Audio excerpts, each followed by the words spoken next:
Au regard des images que nous avons pu visionner, c'est l'horreur qui s'est passée à Ogossagou. Le bilan s'alourdit et plus de 130 personnes ont été tuées. Des femmes, des enfants et des vieillards de la communauté Peul. Pour les associations de défense Peul, les responsables sont les chasseurs traditionnels Dogon du groupe Dana Massagu. Des suspicions confirmées par le gouvernement qui a décidé de dissoudre l'association. Créée en 2016 pour faire face à l'insécurité dans la région de Mopti, elle s'est transformée en milice disposant de matériel quasi militaire. Alors que va changer cette dissolution administrative? Pour les experts que nous avons pu contacter, pas grand-chose sur le terrain. Des accords avaient déjà été signés en octobre 2018 entre les communautés Peul et Dogon.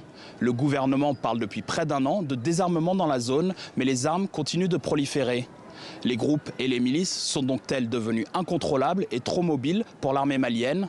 Selon les éléments dont nous disposons, les troupes de l'armée malienne sont arrivées que quelques heures après le début de l'attaque à Ogossagou.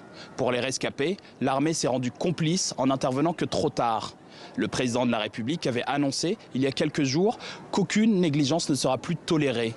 Une bonne partie de la hiérarchie militaire a été limogée ce matin, dont le chef d'état-major général des armées. Mais quid de la justice? Selon nos informations, aucune arrestation n'a eu lieu, alors que les responsables de l'association Dana Massagu sont bien connus des autorités locales.